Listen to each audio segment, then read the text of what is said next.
Bonjour les vilains. Bonjour les vilaines. On espère que vous allez bien. Donc aujourd'hui on se retrouve pour la seconde partie de notre point lecture. Donc là on va vous présenter les 4 livres suivants, dont 2 chacune évidemment, bien évidemment.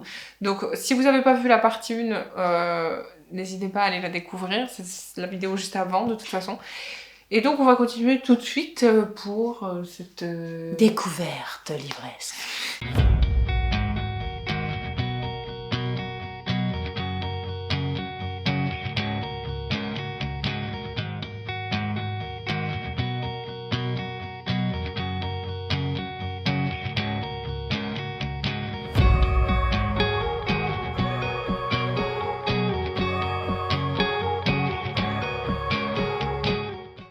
Donc je commence et je vais commencer avec Les secrets de Temple College de Catherine Constable aux éditions Gallimard Jeunesse. Alors c'est un livre jeunesse, il y a beaucoup de choses, non pas forcément, mais il faut savoir que je l'ai beaucoup aimé. Donc on va suivre Livy qui a perdu sa meilleure amie au collège et qui se retrouve totalement seule en fait, on va pas dire livrée à elle-même, mais quand même parce qu'elle avait l'habitude quand même de tout lui raconter. Il y avait jamais de secret entre elles, etc. Elle a perdu sa meilleure amie. Donc elle l'a perdu. Et en fait, donc elle se sent plus vraiment, elles se sent plus vraiment à l'aise dans son propre collège, etc., ce qui est normal au final. Et donc son père en fait va changer de profession et va être amené à être le bibliothécaire de Temple College. Donc ils vont être amenés à déménager, elle va déménager et aller dans le collège où son père travaille. Ah. Et en fait, on découvre un Temple College, c'est un peu un lycée privé, etc. Donc c'est un autre monde que le collège qu'elle avait l'habitude. Elle va se sentir encore très seule parce que les filles qu'elle va rencontrer, elles sont pas forcément très gentilles, hein, voilà, on va pas se mentir. Mais le titre du livre, donc c'est Les secrets de Temple College, et c'est le cas. On va découvrir ce qui est vraiment le collège, qu'est-ce qui s'est passé derrière dans le passé, etc. Mais les secrets, c'est plutôt des trucs croustillants ou c'est des trucs à ne pas découvrir ou, Non, c'est un truc, je dirais que c'est un peu un côté fantasy en fait. Parce que c'est un truc un peu étrange par rapport à elle, parce qu'elle va... Enfin non, je veux pas trop en dévoiler, je vais pas le dire pourquoi, c'est un peu mystérieux, un peu fantastique, mais c'est bien écrit. C'est lucide pour la jeunesse, etc. Après, moi j'avoue qu'au début j'ai eu un peu de mal, parce que ça faisait vraiment très cliché, un peu comme toi tout à l'heure quand tu expliquais par rapport à Daniel Steele, etc. C'est que moi c'est vrai que au début, j'ai trouvé ça que ça faisait vraiment trop cliché de la jeunesse, genre c'est la petite qui a perdu sa meilleure amie, bon, c'était vachement écrit, c'était un petit peu lent, je trouve, au début, et après on est plongé tout de suite dans le vif du sujet, et ça suit forcément la trame, et franchement, je suis pas forcément déçue, parce que je m'attendais pas à avoir une tournure comme ça du livre. Donc je le recommande et je lui mettrai un bon 4 sur 5. Oui, ça c'est sûr, un bon 4 sur 5. Il le mérite. Et en tout cas, n'hésitez pas à le faire découvrir surtout à vos enfants, à vos cousins, cousines, je ne sais pas trop. Mais en tout cas, c'est un bon livre. C'est un bon livre. Oui, ça se lit bien. Oui, ça se lit très bien. La plume, elle est très simple, hein, c'est pour de la jeunesse, donc on va pas en demander voilà, une grande écriture. Mais franchement, non, c'est très bien. C'est très bien. Moi, j'aime beaucoup. Pour le number 2, je savais plus trop quoi lire, j'avoue. Ça m'arrive. Hein, à qui ça arrive pas, hein, dites-le moi, hein, jetez-moi la première pierre, n'est-ce pas? Donc j'ai été conseillée par mademoiselle et donc forcément elle a choisi un auteur qui la botte, qu'elle aime beaucoup, et je me suis dit pourquoi pas, allez, allons-y, hein. J'étais une vilaine fille, hein, je ne faisais que les regarder, moi, les séries, je les avais pas encore lues. Et donc j'ai lu Harlan Coben, hein, Tu me manques. Franchement, déjà des séries, j'en pensais que du bien. Et franchement, je l'ai dévoré. J'ai beaucoup aimé l'histoire, la plume. J'ai tout aimé de ce bouquin. J'en lirai d'autres. Je pense que je lirai même certains que j'ai vus sur Netflix, parce que y en a plein qui ont été adaptés et que j'ai beaucoup aimé. Donc là, on va suivre l'histoire de Kat, hein, une flic qui a eu des déboires amoureuses, et de ces déboires amoureuses va en découler pas une déprime, mais presque. Elle va se chercher beaucoup, etc. Et puis un jour, sa meilleure amie vient la voir en lui disant bah écoute, pour te stimuler un petit peu dans ta vie amoureuse, je t'ai inscrit dans un site de rencontre. Donc elle lui a pris un abonnement pour 1 an. Donc au début, elle est un peu dubitative et puis finalement, elle est tentée. Donc elle va voir quand même ce qui s'y passe. Et puis elle tombe sur un Jeff. Le Jeff en question, il a tout de celui qui, par le passé, était prêt à lui mettre la bague au doigt 18 ans plus tôt. Donc elle a la photo et tout sur le site, hein, vraiment, elle croit que c'est lui et tout, il n'y a pas de souci. Et donc elle essaye de rentrer en contact avec lui et avec des souvenirs qui leur sont vraiment en commun, hein, comme une chanson, il y a des choses quand on vit en couple qui font que voilà, on se rappelle qui c'est tout de suite. Elle est un petit peu déçue de ce contact car en fait elle lui envoie une chanson qui leur rappelle quelque chose à tous les deux vraiment intensément et finalement il lui répond pas comme elle le voulait et pas comme elle pensait et bon, ça passe. Et puis il y a un jeune homme un jour qui se pointe à son poste de police, Brandon, et qui lui explique son désarroi en lui expliquant que voilà sa mère a été sur un site de rencontre et a disparu. Et en fait, lui, c'est un peu comme toi dans l'autre vidéo où tu expliquais que voilà, c'est pas qu'il est fou, mais bon, personne ne le croit, personne ne pense que elle s'est fait soit peut-être kidnappée ou soit elle a disparu ou en fait ils sont pas persuadés de ses dires et lui il est persuadé que voilà sa maman a disparu parce que sa maman avec lui a des habitudes, elle lui envoie toujours un texto, etc., et en fait les gens de son entourage lui expliquent mais garçon t'es ado, laisse ta mère vivre, elle a le droit de refaire sa vie, enfin tu vois, là je suis la grappe quoi. Et lui il est d'accord avec tout cela, mais il persiste sur le fait que sa maman a réellement disparu parce que il est pas contre qu'elle refasse sa vie tout ça, mais il sait que sa maman peut-être est en danger, donc et puis après pas forcément ça. si, parce que il sait, il l'apprend puisqu'il est là, il le sait pour le site de rencontre parce que bon il fait des choses qu'il n'a pas le droit, il pirate l'ordinateur à sa mère parce qu'il est très doué en informatique avec ses copains et donc il constate qu'il y a un problème. Alors il est, comme j'ai dit tout à l'heure, il est pas contre le fait que sa mère refasse sa vie, mais ils ont des petits rituels. Voilà, c'est ça que je cherchais comme mot tout à l'heure. Ils ont des petits rituels, comme certains parents avec leurs enfants. Tu m'appelles dès que t'es arrivé. Donc elle lui a envoyé des textos en lui disant voilà chérie, je suis bien arrivée, je vis de belles vacances, etc. Oui, tout allait bien et puis pouf. Tout allait bien, mais le problème c'est que lui, il perçoit quelque chose. Oui, il y a un truc. Que personne d'autre à part lui et sa mère, tu sais, c'est un peu les mots qu'on se lance en général, c'est comme des codes. Oui. Et chacun a son propre langage. Et puis on le sait. On sait, on sent. Et quand ça change, ça va pas. C'est quelque chose qui. Ouais. Ça va pas. Et en fait, va découler le fait que Kat va être intriguée par son histoire. Au début, elle va être dubitative, elle va pas vouloir, elle va lui dire « Oh garçon, comme j'ai dit tout à l'heure, là je suis la grappe. » Elle fait comme les autres en fait. Et puis finalement, ce qui va la pousser à continuer son investigation, c'est que c'est ce site de rencontre. C'est que c'est le même que le sien. Et de là va s'enchevêtrer toute une panoplie d'intrigues par rapport à la maman disparue, le fameux Jeff de son souvenir qui aurait dû être son futur, même son mari actuel, mais qui ne l'a pas été parce qu'il l'a largué juste 18 ans plus tôt. Donc tout ça est mêlé et donc est bien ficelé. Parce que même jusqu'à la fin on est halté et puis moi j'ai beaucoup aimé l'intrigue et on a toutes les réponses, on est vraiment très embarqué Et franchement, j'ai beaucoup aimé. Donc je vous dirai pas la fin, je ne vous dirai pas la suite, et à vous de le lire. Mais moi j'ai beaucoup aimé. Et en fait, le titre de ce bouquin fait référence au texto que la maman et d'autres envoient à leurs proches. Voilà, parce que ça va pas être les seuls dans l'histoire, en fait. Oui, non, mais ça, Voilà. je pense, oui, un petit peu. Voilà, pour finir, c'était juste le petit plus, c'est que le titre du bouquin est essentiel à... Alors du coup, tu lui mettrais combien ? Ah, celui-là, 5 sur 5. Hop, hop, hop.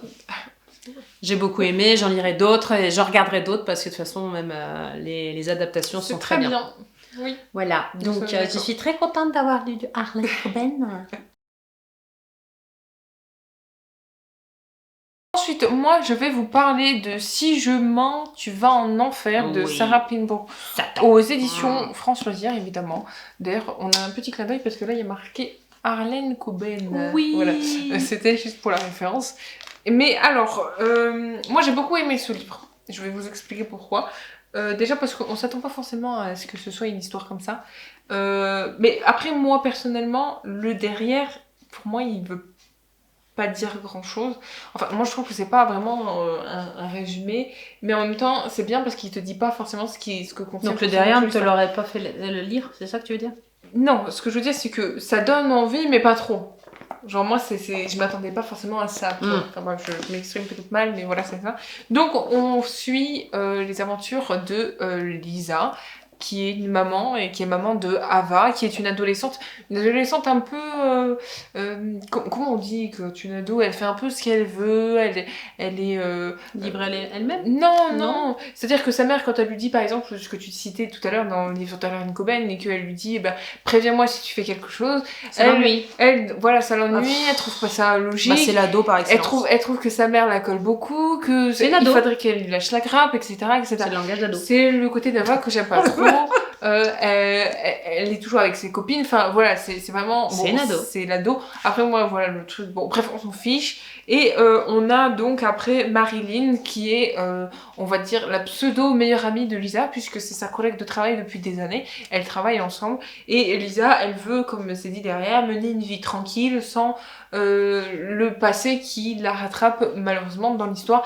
Ah oui, alors il y a un truc qui va se déclencher par rapport au passé de Lisa, mais on ne sait pas forcément, c'est qu'en fait Ava va sauver un petit garçon de la noyade, et en fait de là va en découler que la presse va retrouver sa mère, et sa mère donc Lisa, tout son passé va ressurgir comme ça parce que la presse va la reconnaître. Tout ce qu'elle voulait pas. Voilà, tout ce qu'elle voulait pas, parce qu'elle voulait rester cachée, etc.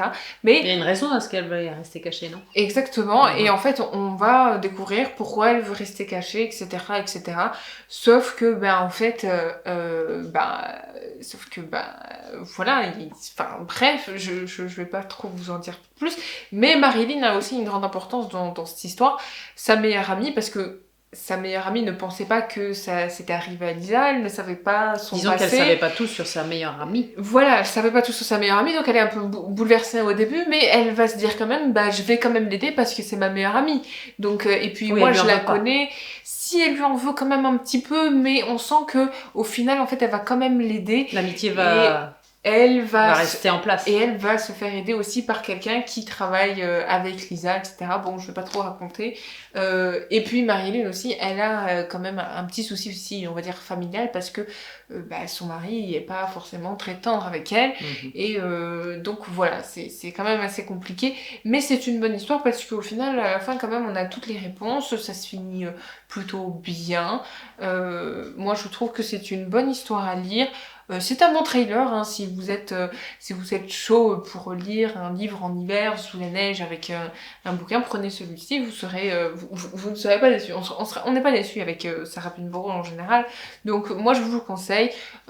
Pour ce qui est de la note, je lui mettrai quand même 4 sur 5 parce que voilà, je m'attendais quand même à un petit truc en plus, mais je pourrais pas vous dire quoi parce que voilà, c'est comme ça. Mais en vrai, je trouve quand même que l'histoire est quand même bien ficelée, et puis tout se rejoint, et puis moi ce que j'aime beaucoup dans tout ça, c'est que voilà, on découvre quand même le passé de Lisa, et je trouve ça quand même très très intéressant, parce que son passé, il est intéressant. Oui, C'est une logique un peu bizarre. Ça t'a replongé. Voilà, c'est vraiment, franchement, l'histoire de son passé est vraiment très très bien faite et ça colle parfaitement avec le présent.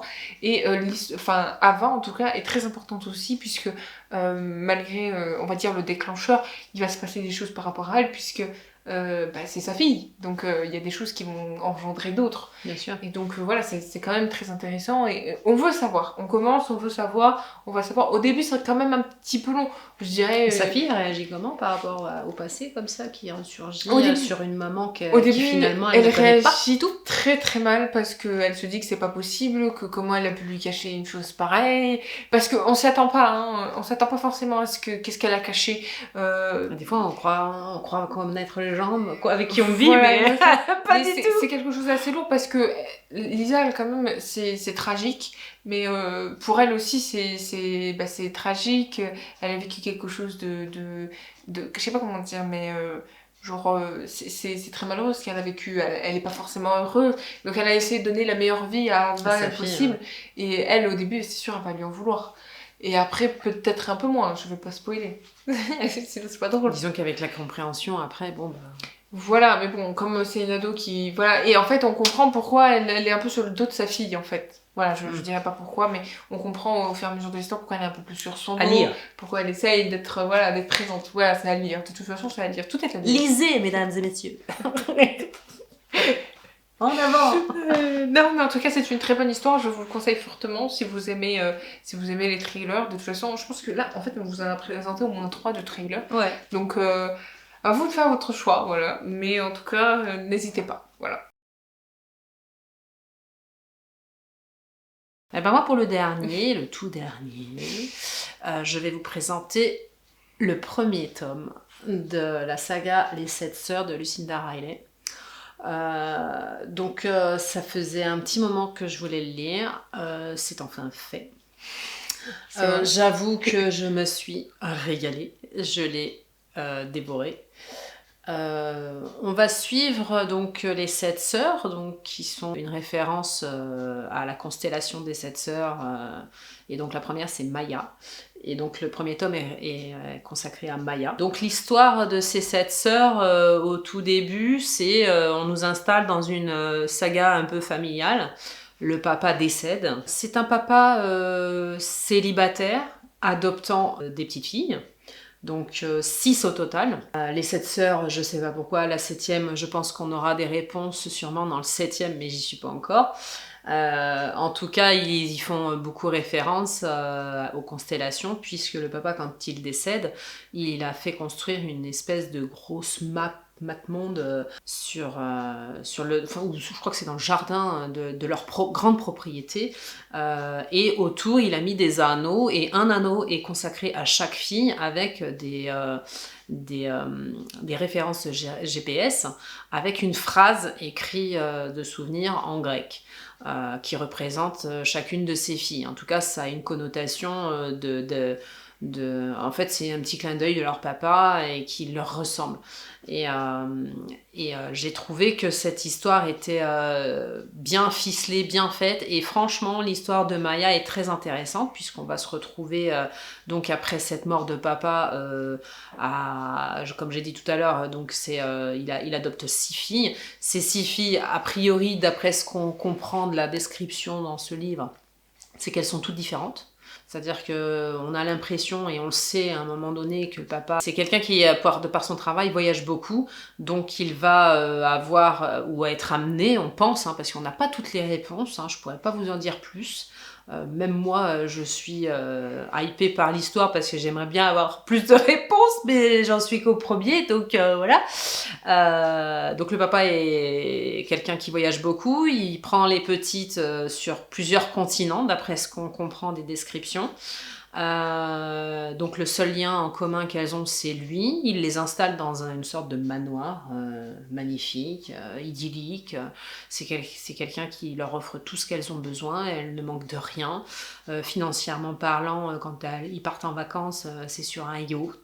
Il manque pas d'argent, quoi. Non, il manque pas d'argent. D'ailleurs, c'est un peu du what the fuck parce que quand on y réfléchit, même pour adopter, ne serait-ce qu'un enfant, en toute logique, il faut être marié. Lui, il l'a jamais été. Donc tu le sais pas. Donc voilà, donc il y a plein de petites choses qu'on ne sait pas encore, dont ça. On connaît pas son métier parce que même ses propres enfants qui ont vécu avec lui ne savent pas ce qu'il faisait dans la vie pour gagner autant d'argent et pour qu'elle ne manque de rien. Quand tout à l'heure j'évoque le yacht, elle voyage aussi en avion, en jet privé.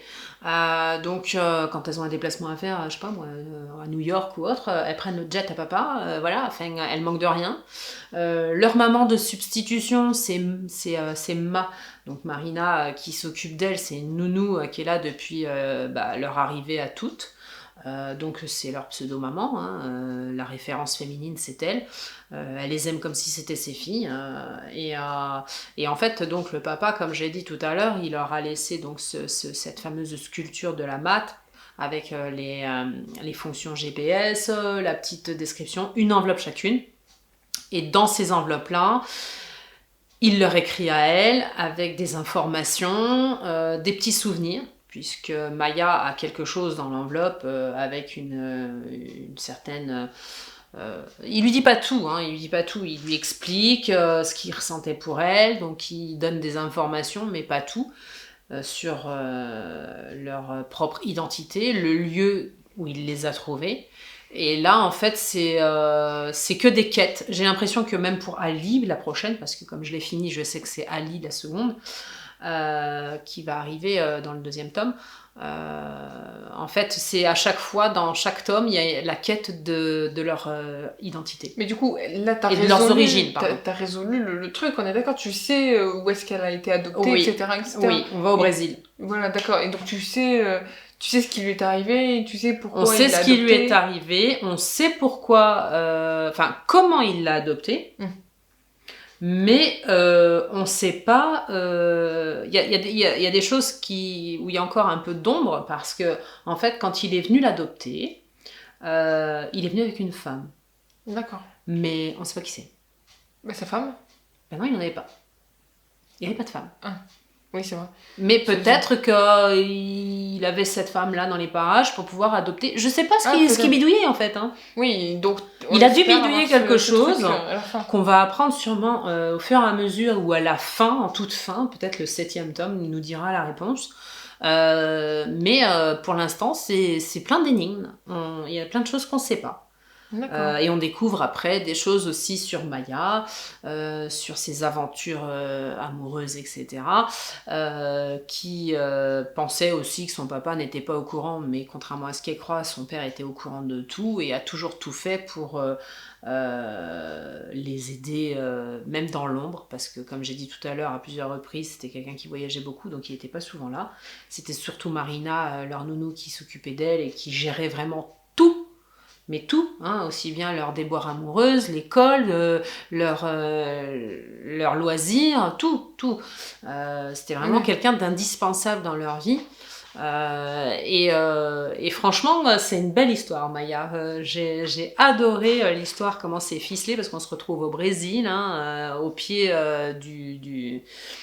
de Rio de Janeiro, et franchement c'est top. On retrace ses ascendants, franchement c'est une belle histoire. Alors tu voyages, il y a de l'amour, il y a de l'intrigue, de la généalogie, et franchement ouais, c'est exaltant, et franchement moi j'ai beaucoup aimé. Ouais, ça donne très envie de lire en tout cas. Et tu as beaucoup aimé comment elle écrit ? Ah, j'adore.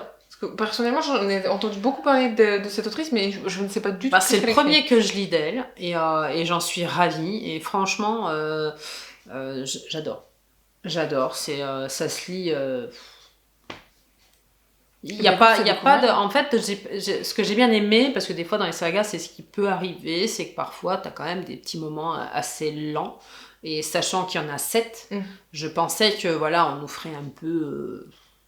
Languir ou attendre sur certaines choses, mais finalement non, le fait de faire une histoire pour chacune, est intéressante. C'est plus mouvementé, c'est plus... disons qu'on va d'un bout à l'autre. Et puis C'est-à-dire on discute. qu'on a commencé avec Maya, là, elle est née, et on va jusqu'au bout de son histoire. D'accord. Même si on ne sait pas tout sur le papa un peu mystérieux. Oui, mais peut-être qu'au fur et à mesure... Et un peu... franchement, lui, il a des parts d'ombre. Hein. Lui, il a des parts... j'ai vraiment envie de connaître son histoire, et du pourquoi, du comment. Et il y a des choses qu'on comprend pas tout de suite, mais on n'est pas frustré. Je pense qu'on arrive à être patient parce qu'on sait qu'il y a les autres qui arrivent derrière. Ouais, parce que tu découvres au fur et à mesure. Voilà. Par contre, si on me donne pas la réponse d'ici la fin, là, ouais, je pourrais dire que je serais frustrée et qu'il y a quand même un problème dans l'écriture. Là, c'est pas le cas. Je sais qu'il y en a d'autres, donc je pense qu'au fur et à mesure, on va nous mettre des billes qui vont te donner des indices et des indications Ouais. surtout. qui vont me donner toutes les réponses à mes questions si intéressantes. Mais franchement, j'ai adoré. Hein. Je comprends pourquoi les gens se sont... Jeter dessus. Ouais. Ouais. Moi, la première. Alors, tu lui mettrais combien du coup? 5-5. 5-5 Oh. c'est pour moi. Bon, bah voilà, J'adore. on a la réponse à notre question. J'ai adoré, tu peux le dire, franchement. Cette vidéo est maintenant terminée, on espère qu'elle vous aura plu. Donc on vous l'a fait en 2 parties, c'était peut-être un peu long, vous avez trouvé ça peut-être un peu long, je ne sais pas. Dites-nous en commentaire si vous avez aimé, si vous avez lu les livres qu'on a lus et qu'on vous a présentés. N'hésitez pas surtout. Et encore une fois, ah non, il n'y a que Caroline Coben, mais cette fois, sinon il n'y avait que 2 filles encore, hein, en autrice. Hein. Ouais, on Il y a avait pas fait Caroline exprès, Coben qui mais était... voilà, on était C'est vrai, hypés par les autrices cette fois. C'est marrant ça quand même. Non mais c'est à noter quand même. Bah, ça change un Enfin peu. bref, c'était drôle, on espère que cette vidéo vous aura plu, n'hésitez pas à liker. À commenter. Et à partager, et surtout abonnez-vous à notre chaîne, n'hésitez pas. On fera plein de vidéos, enfin on essaye d'être quand même... voilà, on peut le dire. C'est compliqué, tu vois. Parfois. Mais on espère que tout ça, ça vous plaît et que voilà, on vous plaît aussi d'une certaine façon. Parce que dites-nous. c'est ça aussi, hein, le but, c'est de vous plaire aussi quand même un petit peu. Donc voilà, la vidéo est terminée. On vous fait le bisou. Et Un puis... bisou. À plus tard. Bye bye.